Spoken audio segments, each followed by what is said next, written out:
Di antara riak air payo hutan bakau dan keramaian pasar hidangan laut, ada satu primadona yang selalu menarik perhatian.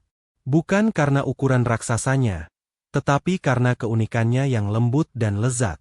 Dialah kepiting soka, atau dikenal dunia sebagai soft shell crab. Sebuah keajaiban alam yang dipadukan dengan sentuhan inovasi manusia, mengubah proses alami menjadi peluang bernilai tinggi. Mari kita selami bersama narasi tentang pembesaran kepiting soka, sebuah perjalanan dari rahasia biologis di balik cangkang lunak, hingga menjadi bintang di piring sajian istimewa. Kepiting soka sejatinya bukanlah spesies yang berbeda. Ia adalah sebuah fase, sebuah momen transisi magis dalam kehidupan kepiting, terutama kepiting bakau yang kita kenal. Setiap kepiting terlahir dengan baju zirah alaminya, sebuah cangkang keras atau eksoskeleton yang melindunginya dari predator dan menyokong tubuhnya. Namun, baju zirah ini tidak bisa tumbuh. Agar sang kepiting bisa bertambah besar, ia harus melakukan sebuah ritual alamiah yang luar biasa, berganti kulit, atau yang disebut molting, exodus. Inilah inti dari fenomena kepiting soka. Proses molting adalah sebuah pertaruhan hidup dan mati. Sebelum menanggalkan cangkang lamanya, kepiting secara perlahan membentuk lapisan cangkang baru yang masih sangat lembut dan fleksibel di bawahnya. Kemudian, dengan menyerap banyak air untuk sedikit menggembungkan tubuhnya, ia akan berusaha keras melepaskan diri dari kungkungan cangkang lama yang sudah sempit. Momen keluarnya kepiting dari cangkang lama ini adalah saat paling rentan dalam hidupnya. Ia kehilangan pelindung utamanya, tubuhnya lunak, dan pergerakannya terbatas. Justru pada saat kerentanan inilah keajaiban soka terjadi. Kepiting yang baru saja berhasil melepaskan cangkang lamanya memiliki cangkang baru yang begitu lembut, bahkan bisa ditekuk dengan mudah. Cangkang ini akan mulai mengeras dalam beberapa jam, hingga beberapa hari seiring dengan penyerapan mineral dari air di sekitarnya. Kepiting soka adalah kepiting yang dipanen tepat pada jendela waktu singkat ini, saat cangkangnya masih lunak sempurna, sebelum proses pengerasan dimulai. Memahami proses molting ini adalah kunci untuk mengapresiasi kepiting soka. Ini bukan sekadar produk, tetapi hasil dari siklus pertumbuhan alami yang menakjubkan, sebuah bukti adaptasi luar biasa makhluk bercapit ini untuk terus berkembang. Fenomena ini menunjukkan betapa dinamisnya kehidupan di alam liar, di mana kerentanan sesaat justru menjadi pintu gerbang menuju pertumbuhan yang lebih besar. Sebuah proses yang kemudian dimanfaatkan manusia melalui teknik budidaya yang cermat. Mengubah kepiting bakau biasa menjadi kepiting soka bernilai tinggi bukanlah perkara mudah. Ia membutuhkan seni dan ilmu pengetahuan dalam teknik budidaya. Salah satu tantangan terbesar adalah sifat kanibalistik kepiting. Jika dipelihara bersama dalam satu wadah, kepiting yang lebih kuat atau yang baru saja molting akan menjadi mangsa empuk bagi kepiting lainnya. Oleh karena itu, metode pemeliharaan individual menjadi kunci utama dalam pembesaran kepiting soka. Para pembudidaya merancang rumah-rumah pribadi bagi setiap kepiting. Ini bisa berupa keranjang-keranjang plastik, kotak-kotak khusus, atau bahkan sistem rak vertikal yang inovatif untuk menghemat ruang dan memaksimalkan jumlah kepiting yang bisa dipelihara. Setiap kepiting mendapatkan ruangnya sendiri, terisolasi dari tetangganya. Sistem ini tidak hanya mencegah kanibalisme tetapi juga memudahkan pembudidaya untuk memantau kondisi setiap individu kepiting, terutama saat mendekati fase molting yang krusial. Selain rumah individu, manajemen kualitas air memegang peranan vital. Kepiting, terutama saat molting, sangat sensitif terhadap perubahan lingkungan. Pembudidaya harus secara cermat mengontrol parameter air seperti salinitas, kadar garam, suhu, tingkat oksigen terlarut, pH, dan kebersihan air dari amonia atau sisa pakan. Banyak pembudidaya modern mengadopsi sistem resirkulasi aquaculture, Recirculating Aquaculture System, RAS. Sebuah teknologi yang memungkinkan air digunakan kembali setelah melalui proses filtrasi dan pemurnian. RAS membantu menjaga kualitas air tetap optimal dan lebih efisien dalam penggunaan air.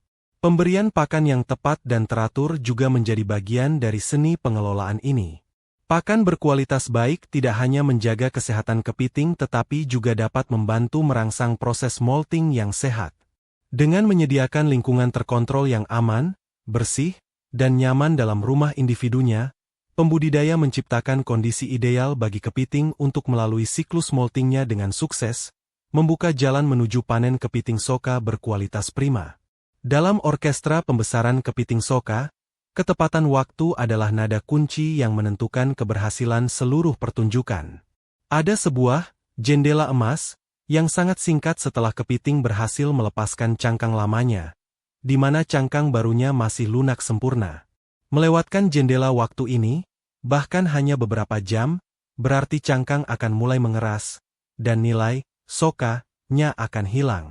Inilah mengapa pemantauan menjadi elemen paling kritis dalam budidaya ini. Pembudidaya yang berpengalaman mengembangkan kepekaan untuk membaca tanda-tanda alamiah bahwa seekor kepiting akan segera molting.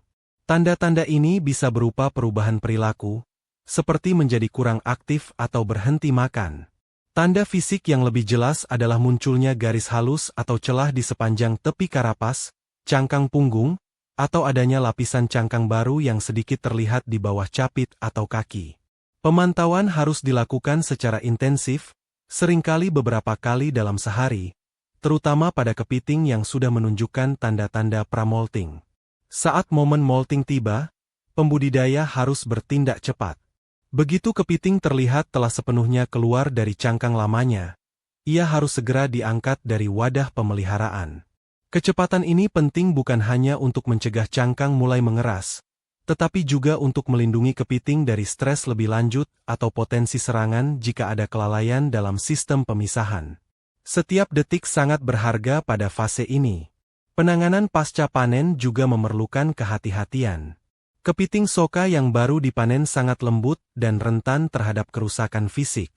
Mereka biasanya segera dibersihkan dari sisa-sisa cangkang lama atau kotoran, lalu diproses lebih lanjut, seringkali dengan cara dibekukan dengan cepat. Pembekuan cepat membantu mempertahankan tekstur lembut cangkang dan kesegaran dagingnya. Penguasaan seni membaca tanda alam dan kecepatan bertindak pada jendela emas panen inilah yang membedakan pembudidaya sukses dari yang gagal dalam menghasilkan kepiting soka berkualitas super. Apa yang membuat kepiting soka begitu istimewa hingga digemari para koki dan penikmat kuliner di seluruh dunia? Jawabannya terletak pada sensasi unik yang ditawarkannya. Berbeda dengan kepiting biasa yang memerlukan perjuangan untuk membuka cangkang kerasnya, kepiting soka bisa dinikmati hampir seluruhnya.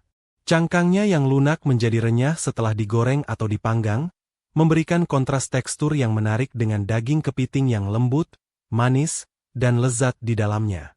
Sensasi, makan seutuhnya, ini adalah daya tarik utama. Tidak ada lagi repot memecahkan capit atau mengorek daging dari sudut-sudut cangkang yang sempit. Pengalaman makan kepiting soka terasa lebih praktis, elegan, dan memuaskan. Kelembutan cangkangnya memungkinkan bumbu meresap lebih dalam, menghasilkan cita rasa yang lebih kaya dan merata di setiap gigitan. Rasa manis alami khas daging kepiting bakau juga terasa lebih intens, tanpa terhalang oleh cangkang keras.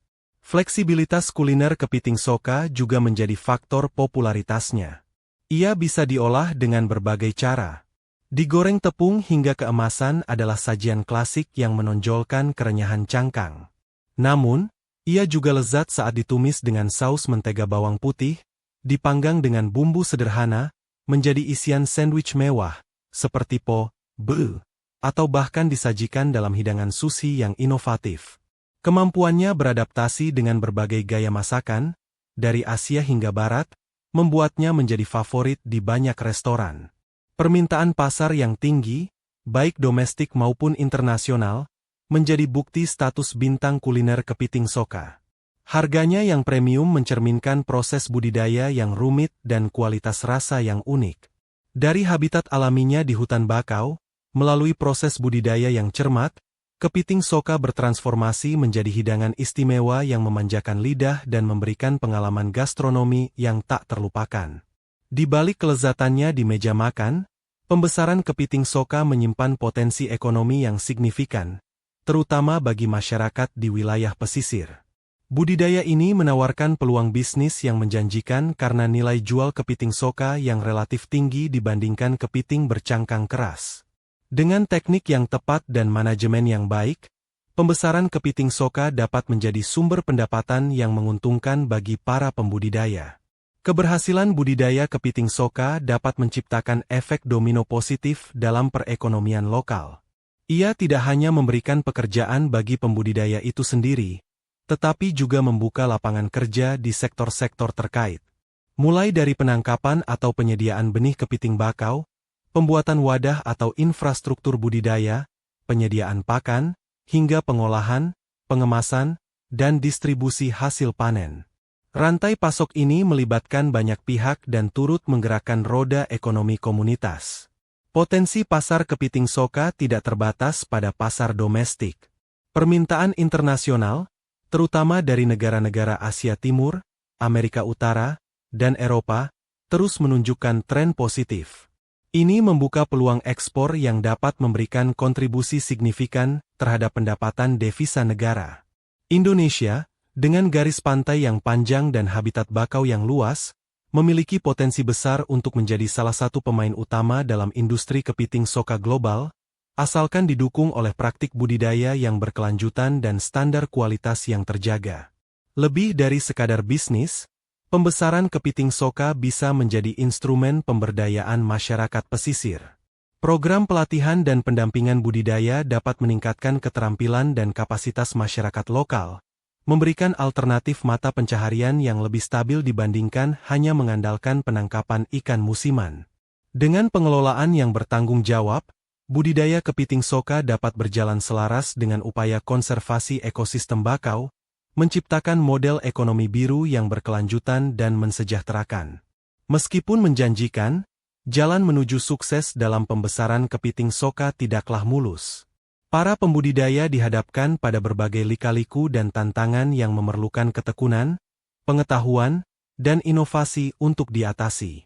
Salah satu musuh utama, seperti yang telah disinggung, adalah kanibalisme. Meski sudah diatasi sebagian dengan sistem pemeliharaan individual, risiko tetap ada jika ada celah dalam sistem atau keterlambatan dalam penanganan kepiting yang baru molting. Manajemen kualitas air juga menjadi tantangan berkelanjutan. Menjaga parameter air tetap stabil dalam sistem tertutup atau semi-tertutup memerlukan pemantauan konstan dan investasi pada peralatan seperti filter dan aerator. Serangan penyakit, baik yang disebabkan oleh bakteri, virus, maupun jamur, juga menjadi ancaman serius yang dapat menyebabkan kematian massal jika tidak ditangani dengan cepat dan tepat. Kesehatan kepiting sangat rentan, terutama selama periode stres menjelang dan saat molting. Sumber benih kepiting bakau yang berkelanjutan juga menjadi isu penting. Ketergantungan pada hasil tangkapan alam dapat menimbulkan tekanan pada populasi liar. Pengembangan teknologi pembenihan kepiting, hatchery, yang efisien menjadi salah satu solusi jangka panjang untuk memastikan pasokan benih yang stabil tanpa merusak ekosistem. Selain itu, biaya operasional, terutama untuk pakan berkualitas dan energi, listrik untuk pompa dan aerator, dapat menjadi beban signifikan bagi pembudidaya skala kecil. Namun, tantangan ini justru mendorong lahirnya berbagai inovasi. Pengembangan sistem ras yang lebih efisien, formulasi pakan alternatif yang lebih murah dan ramah lingkungan, metode deteksi dini penyakit, serta teknik pemantauan molting yang lebih akurat terus dikembangkan. Riset mengenai genetika untuk menghasilkan kepiting yang lebih tahan penyakit atau lebih cepat molting juga mulai dilakukan. Melalui pembelajaran terus-menerus dan adaptasi terhadap tantangan, para pembudidaya kepiting soka berjuang untuk tidak hanya bertahan, tetapi juga meningkatkan kualitas dan keberlanjutan usaha mereka. Pembesaran kepiting soka adalah sebuah narasi yang memadukan keajaiban biologi, ketelitian teknis, cita rasa kuliner, dan potensi ekonomi. Ia adalah bukti bagaimana manusia dapat bekerja selaras dengan siklus alam, memanfaatkan momen transisi singkat dalam kehidupan seekor kepiting menjadi sebuah produk bernilai tinggi yang digemari dunia. Di balik setiap sajian kepiting soka yang lezat, tersimpan kisah tentang kesabaran para pembudidaya, tantangan yang mereka hadapi, dan inovasi yang terus mereka kembangkan. Menikmati kepiting soka bukan hanya soal rasa, tetapi juga apresiasi terhadap sebuah proses yang kompleks dan menakjubkan. Ia mengingatkan kita pada kekayaan sumber daya alam pesisir dan potensi luar biasa yang bisa digali melalui aquakultur yang bertanggung jawab. Semoga kisah Kepiting Soka terus menginspirasi upaya-upaya untuk mengembangkan potensi kelautan Indonesia secara berkelanjutan, membawa kesejahteraan bagi masyarakat, sambil tetap menjaga kelestarian alam tempat keajaiban ini berasal.